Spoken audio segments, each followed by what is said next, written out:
Wow, it's doing a really good job.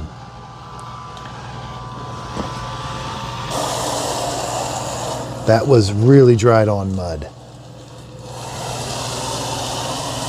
Now it's going to capture that mud and take it back to the base station and wash it off. Okay, we're going to have it start mopping these muddy paw prints. Now the first thing it's going to do, it's going to wash the mop pads. What you're hearing is a couple pumps kicking on, and you're also hearing the dirty water pump kick on.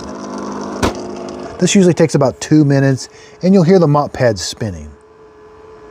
It's going to do this exact same thing when it's done, and then it's going to blow hot air onto the mop pads to dry them to help prevent odor. So I chose mop only, and I've got the wetness turned up pretty high. I could go all the way up to 32, but we'll try somewhere around here. Okay, we're going to see how the Dreame L10S Generation 2 does mopping. It can extend its mop pad to get right up next to the wall. We're going to see how it cleans up these big muddy paw prints. Now I've got it cleaning in the direction of the floor.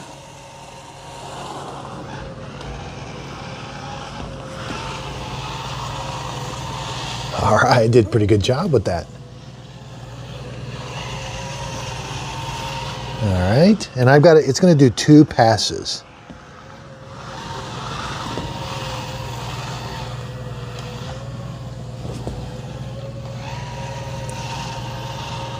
Wow, it's doing a really good job.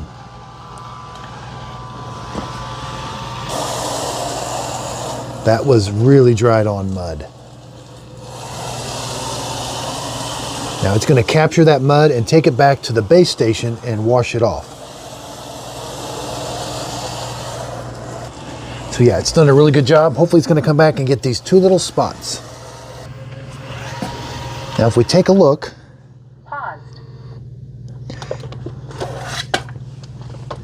the mop pads have captured that mud, and now it's going to go back to the base station and wash all that mud off. Okay, it's going to wash its mop pads and come back and do the second cleaning. Cleaning mop pads. There's the dirty water coming up into the dirty water tank.